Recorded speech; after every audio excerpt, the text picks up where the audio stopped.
परिचय। छात्रों, आज हम जैव प्रौद्योगिकी और इसके प्रक्रमों को जानेंगे। क्या कोई शब्द जैव प्रौद्योगिकी को परिभाषित कर सकता है? हाँ सर। सर, ये एक प्रौद्योगिकी है जिसका उपयोग उत्पादों को रूपांतरित करने और मानव जीवन हेतु उन्हें उपयोगी बनाने के लिए किया जाता है। बहुत अच्छे। वे प्रक्रम क्या हैं जिन्हें हम जैव प्रौद्योगिकी में शामिल करते हैं? सर, इसमें कृत्रिम डीएनए का निर्माण शामिल है। सही कहा। डीएनए का क्या अर्थ है? सर, डीऑक्सी रिबोन्यूक्लिक अम्ल। सही कहा। तो आओ इस पाठ में हम जैव प्रौद्योगिकी के सिद्धांत और प्रक्रमों के बारे में विस्तार से चर्चा करेंगे।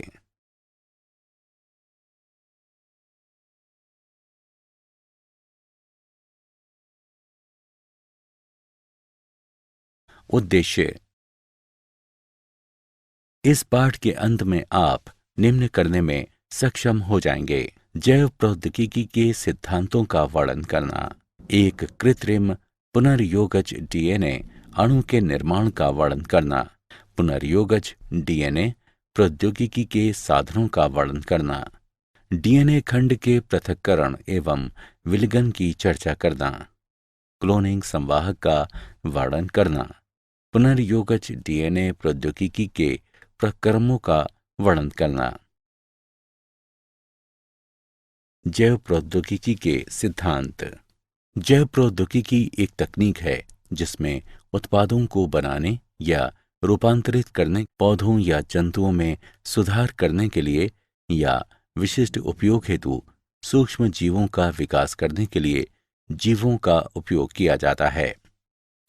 आधुनिक जैव प्रौद्योगिकी के विकास में निम्न दो तकनीकों का योगदान है: आनुवंशिक इंजीनियरिंग, आनुवंशिक पदार्थ की प्रकृति को बदलने की तकनीक, और या आनुवंशिक पदार्थ को अन्य परपोषी जीवों में प्रवेश कराकर इसके समलक्षणी में परिवर्तन करना। जैव प्रौद्योगिकी उत्पादों के निर्माण के लिए रोगाणु रहित दशाओं में केवल वांछित सूक्ष्मों या कोशिकाओं की अधिक संख्या में वृद्धि और गुणन को सुगम बनाने की तकनीक।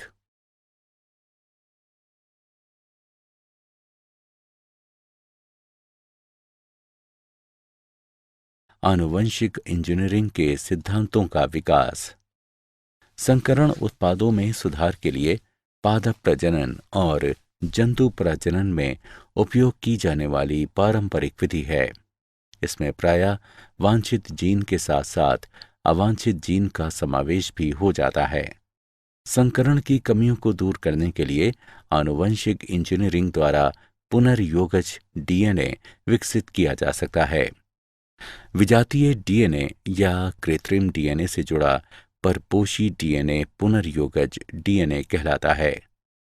प्रतिकृति का मूल डीएनए का अनुक्रम है, जिस स्थान पर प्रतिकृतियन या एक गुणसूत्र प्लाज्मिड या वायरस पर शुरू होता है।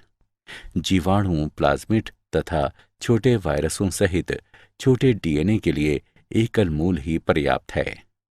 बड़े डीएनए में अनेक मूल होते हैं और डीएनए प्रतिकृतियन उन सभी मूलों पर शुरू होता है।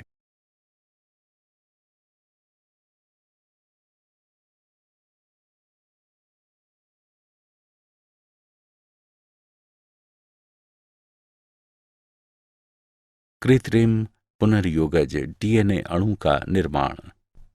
जब विजातीय डीएनए प्रतिकृति के मूल से जुड़ा होता है तो परपोषी जीव में डीएनए प्रतिकृति एवं गुणित हो सकते हैं। ये डीएनए क्लोनिंग कहलाता है। कृत्रिम पुनर्योगज डीएनए का निर्माण।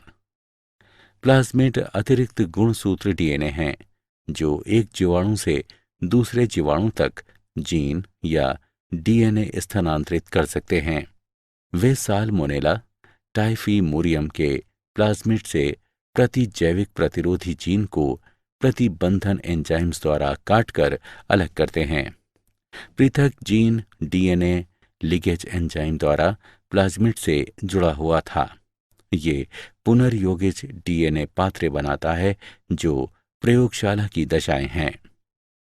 इस पुनर्योगज डीएनए को साल्मोनेला से काफी मिलते जुलते इशारिकिया कोलाई जीवाणु में स्थानांतरित किया जाता है। प्रतिजैविक प्रतिरोधी जीन ई कोलाई में प्रतिकृति बना सकते हैं और बहुप्रतियां बनती हैं। ये जीन क्लोनिंग कहलाता है। जीव के आनुवंशिक रूपांतर में निम्न चरण होते हैं: वांछित जीन युक्त डीएनए की पहचान, चिन्हित जीन का परपोषी में स्थानांतरण, स्थानांतरित डीएनए को परपोषी में सुरक्षित रखना तथा उसकी संतति में स्थानांतरित करना। पुनर्योगज डीएनए तकनीक के साधन। प्रतिबंधन एंजाइम। प्रतिबंधन एंजाइम न्यूक्लिएजेस कहलाने वाले एंजाइमों के वर्ग में आते हैं। ये एंजाइम डीएनए द्विकुंडलिनी को विशिष्ट अनुक्रम पर काट सकते हैं। ये दो प्रकार के होते हैं: एक्सोन्यूक्लिएज, एंडोन्यूक्लिएज। एक्सोन्यूक्लिएज ये एंजाइम डीएनए के सिरों से न्यूक्लियोटाइड को अलग करते हैं। एंडोन्यूक्लिएज ये डीएनए के भीतर विशिष्ट स्थलों पर काटते हैं। ये एंजाइम डीएनए में पैलिंड्रोमिक न्यूक्लियोटाइड अनुक्रम कहलाने वाले विशिष्ट अनुक्रमों की पहचान करते हैं। पैलिंड्रोमिक न्यूक्लियोटाइड अनुक्रम ये क्षार युग्म का अनुक्रम है जो पढ़ने के अभिविन्यास को समान रखने वाले दोनों लड़ियों में एक जैसा पढ़ा जाता है। निम्न अनुक्रमों को 5 प्राइम से 3 प्राइम दिशा में या 3 प्राइम से 5 प्राइम की दिशा में पढ़ने पर दोनों लड़ियों में एक जैसा पढ़ा जाता है। 5 prime GAATTC 3 prime, 3 prime CTTAAG 5 prime. प्रथम प्रतिबंधन एंडोन्यूक्लिएज हिंड 2 था।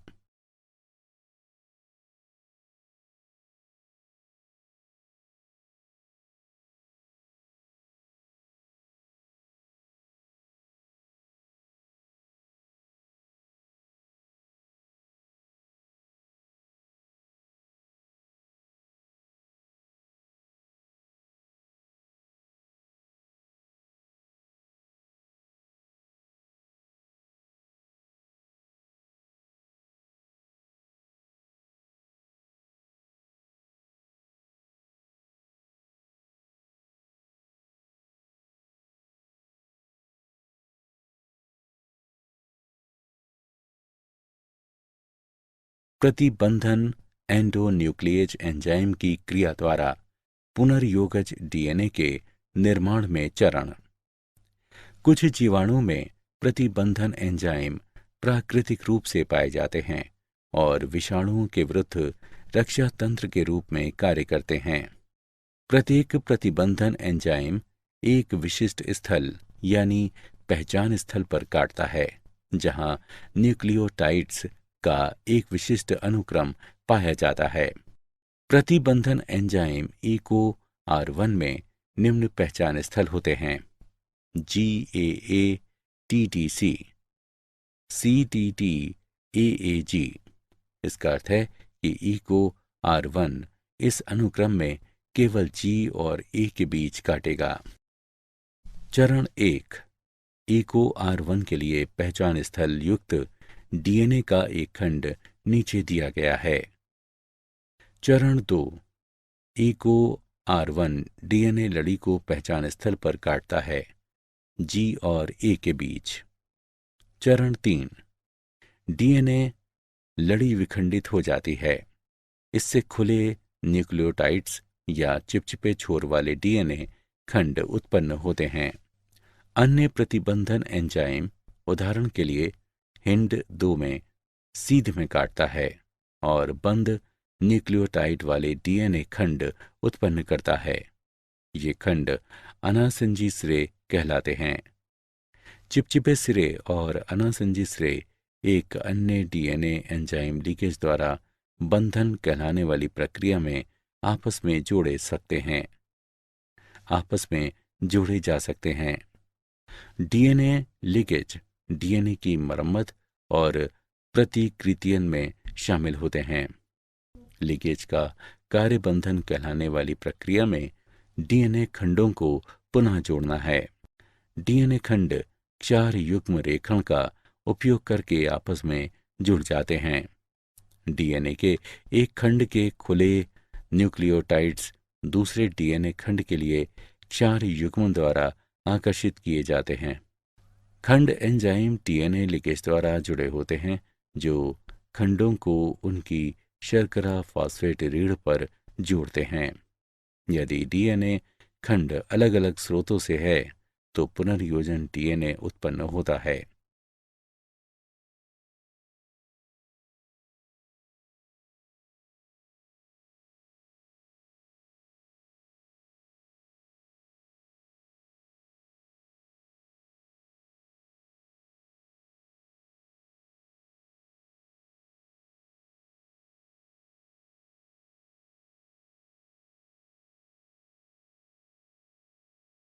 डीएनए का उत्पादन। पुनर्योगज डीएनए का उत्पादन प्रतिबंधन एंजाइम ईको की क्रिया के परिणाम स्वरूप होता है और बंधन को निम्नलिखित आरेख में दर्शाया गया है। एंजाइम दोनों डीएनए को समान आमाप पर काटता है। उसके बाद दोनों डीएनए खंडों को चिपचिपे सिरों पर जोड़ा जा सकता है और इसके फलस्वरूप पुनर्योगज डीएनए बनता है।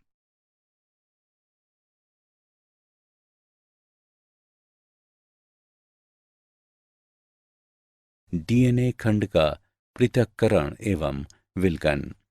डीएनए खंडों को जेल इलेक्ट्रोफोरेसिस यानी विद्युत कण संचलन का उपयोग करके अलग किया जा सकता है।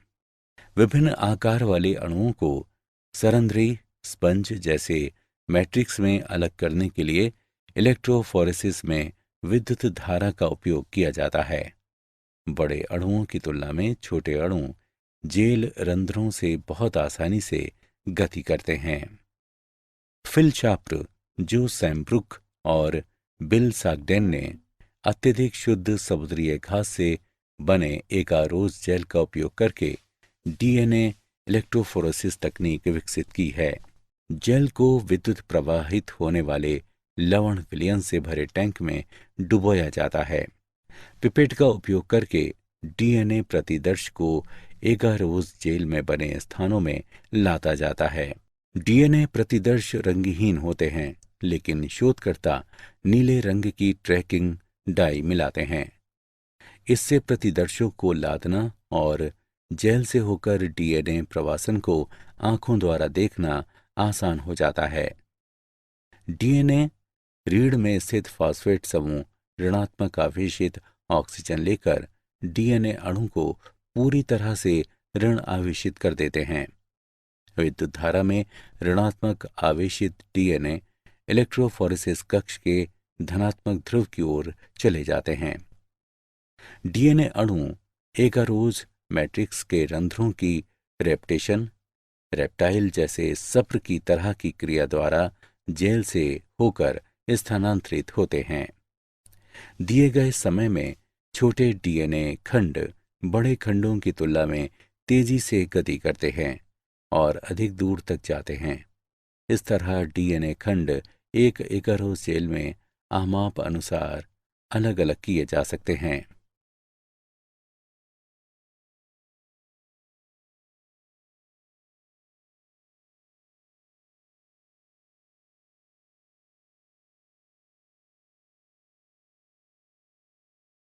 क्लोनिक संवाहक।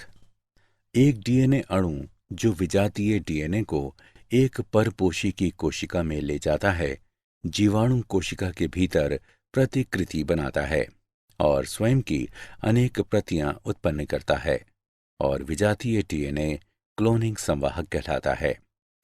क्लोनिंग संवाहक प्रतिबंधन एंजाइमों के लिए अगले महत्वपूर्ण साधन हैं। सामान्य क्लोनिंग संवाहक प्लाज्मिड और जीवाणु भोजी हैं।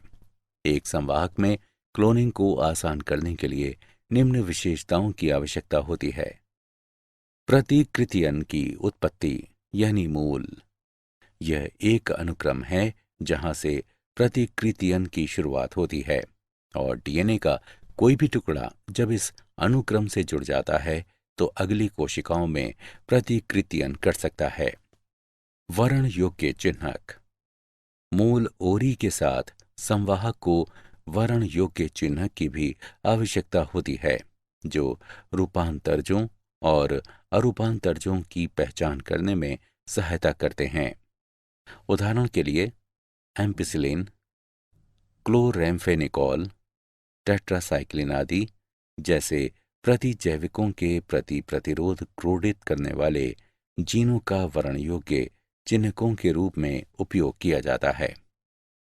रूपांतरण ये एक प्रक्रिया है जिसके द्वारा एक डीएनए खंड को परपोषी जीवाणु में प्रवेश कराया जाता है।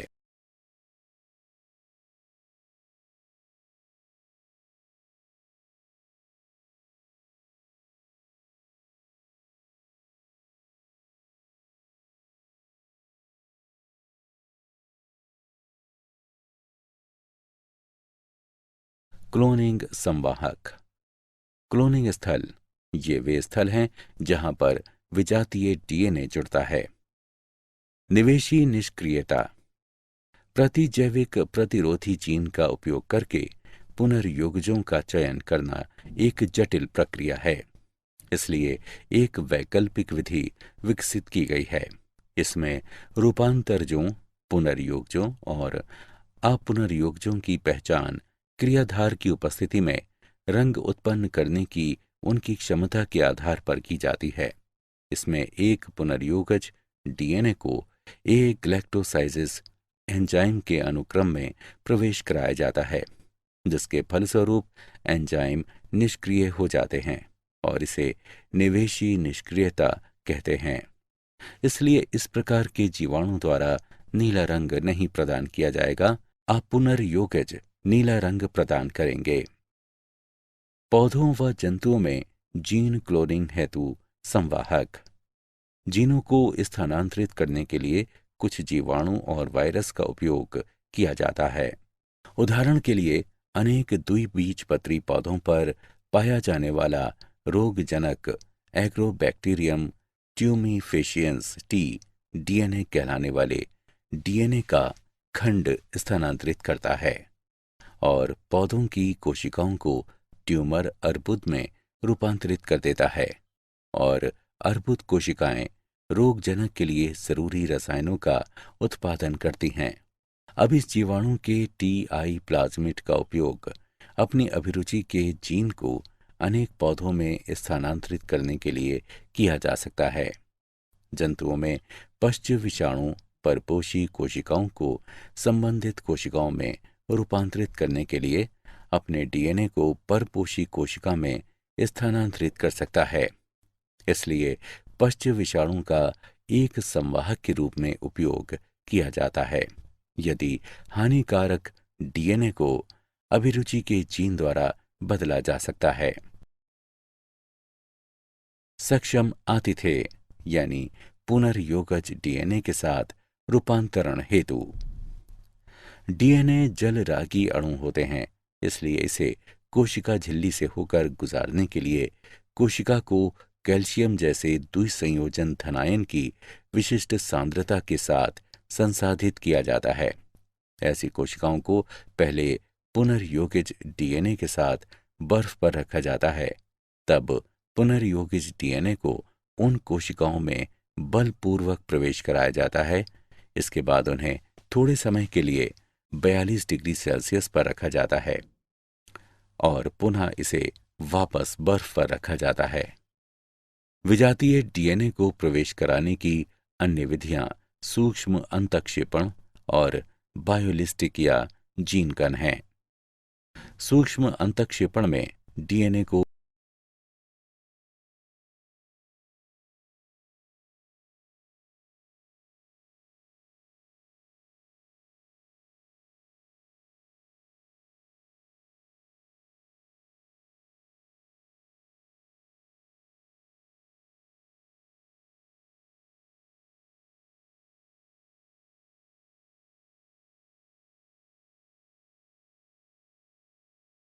पुनर्योगज के पराक्रम।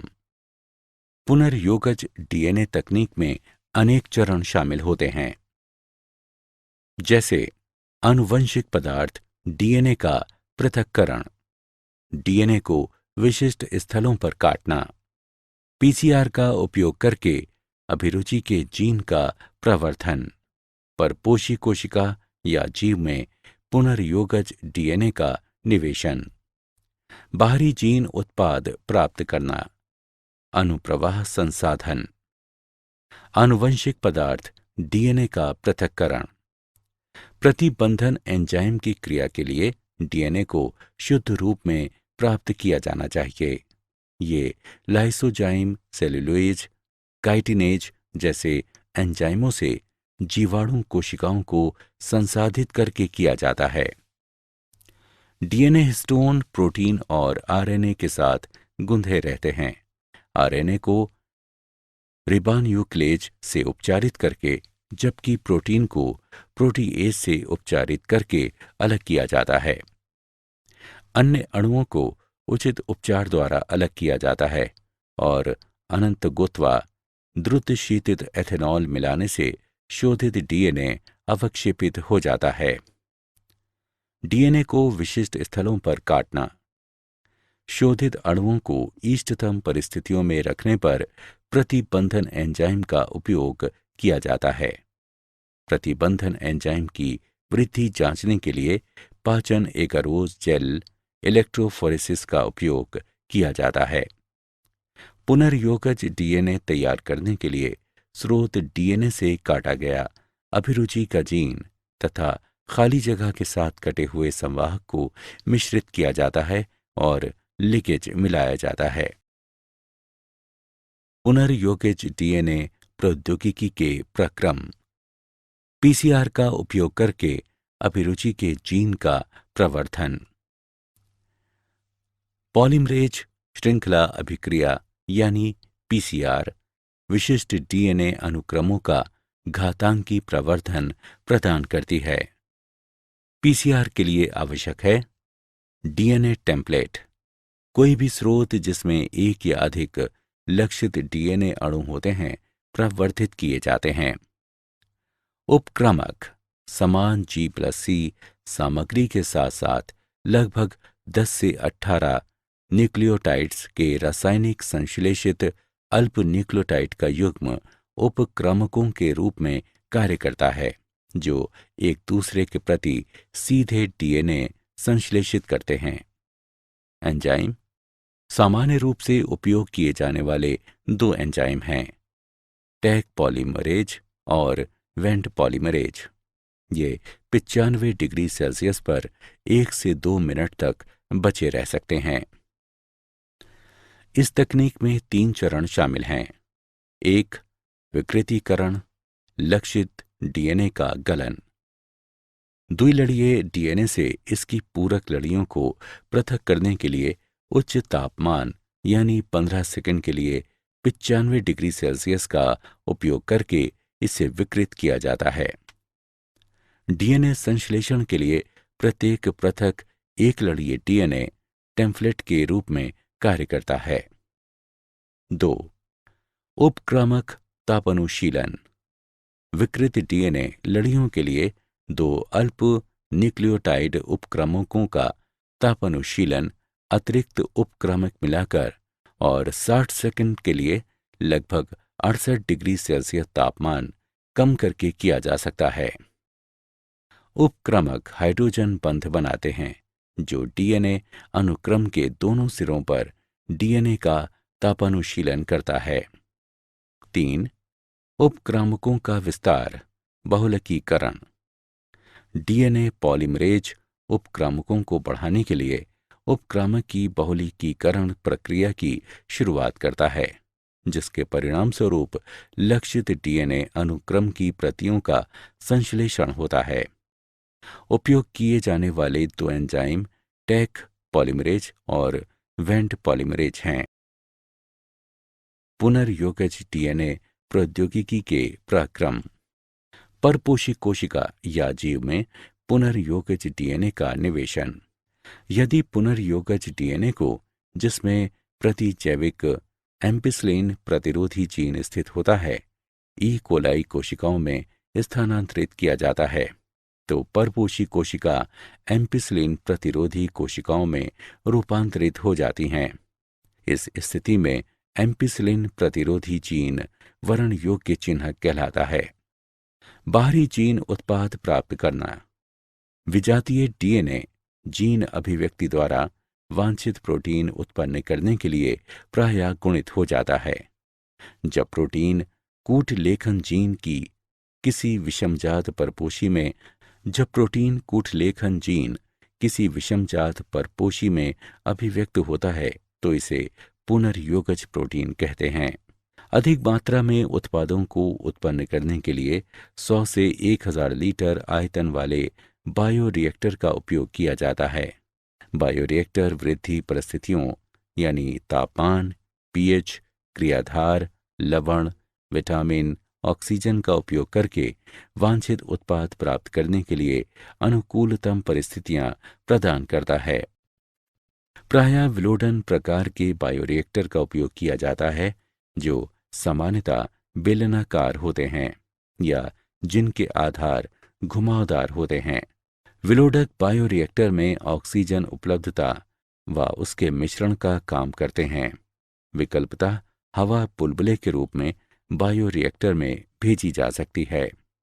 एक बायोरिएक्टर में निम्न घटक होते हैं: 1 प्रक्षोभक तंत्र, ऑक्सीजन प्रदाय तंत्र, झाग नियंत्रण तंत्र, तापक्रम नियंत्रण तंत्र, पीएच नियंत्रण तंत्र और प्रतिचयन प्रद्वार।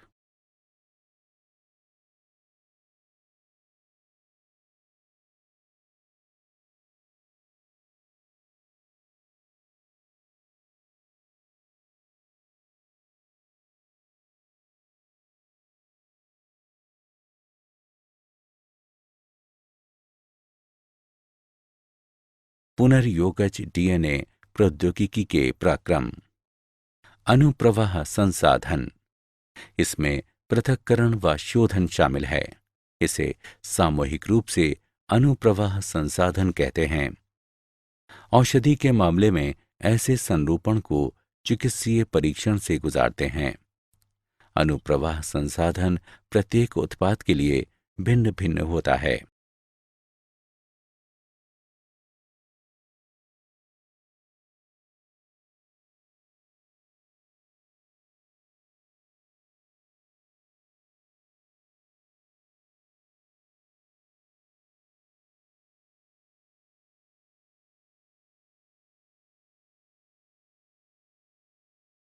क्या आप जानते हैं आनुवंशिक रोगों से नवजात शिशुओं की मृत्यु के बारे में पहले से डॉक्टरों को ये पता कि इसके लिए कौन दोषी है चल जाता है। अब वैज्ञानिकों ने नियमित चिकित्सा देखभाल के लिए जीन मैपिंग के करीब पहुंचकर 1 सप्ताह के बजाय कुछ ही दिनों में उन शिशुओं के डीएनए के कुट लेखन का एक तरीका खोज लिया है। सिर्फ 50 घंटों में हम नवजात शिशु के जीनोम का विकोडन और व्याख्या कर सकते हैं। सारांश। आइए हमने जो कुछ सीखा है उसे संक्षेप में दोहराएं। जैव प्रौद्योगिकी एक तकनीक है जिसमें उत्पादों को बनाने या रूपांतरित करने, पौधों या जंतुओं में सुधार करने के लिए या विशिष्ट उपयोग हेतु सूक्ष्म जीवों का विकास करने के लिए जीवों का उपयोग किया जाता है। संकरण की कमियों को दूर करने के लिए आनुवंशिक इंजीनियरिंग द्वारा पुनर्योगज डीएनए विकसित किया जा सकता है। जब विजातीय डीएनए प्रतिकृति के मूल से जुड़ा होता है तो परपोषी जीव में डीएनए प्रतिकृति व गुणित हो सकते हैं। ये डीएनए क्लोनिंग कहलाता है। प्रतिजैविक प्रतिरोधी जीन ई कोलाई में प्रतिकृति बना सकते हैं और बहुप्रतियां बनती हैं। ये जीन क्लोनिंग कहलाता है।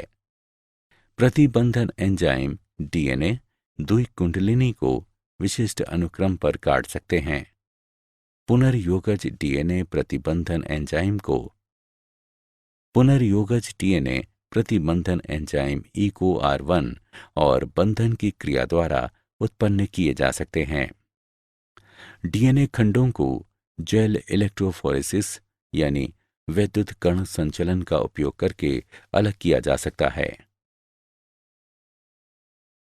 एक डीएनए अणु जो विजातीय डीएनए को एक परपोषी कोशिका में ले जाता है, जीवाणु कोशिका के भीतर प्रतिकृति बनाता है और स्वयं की अनेक प्रतियां उत्पन्न करता है और विजातीय डीएनए क्लोनिंग संवाहक कहलाता है। पुनर्योगज डीएनए तकनीक में अनेक चरण शामिल होते हैं। आनुवंशिक पदार्थ का पृथक्करण, आनुवंशिक पदार्थ यानी डीएनए का पृथक्करण, डीएनए को विशिष्ट स्थलों पर काटना, पीसीआर का उपयोग करके अभिरुचि के जीन का प्रवर्धन, परपोषी कोशिका जीव में पुनर्योगज डीएनए का निवेशन, बाहरी जीन उत्पाद प्राप्त करना, अनुप्रवाह संसाधन,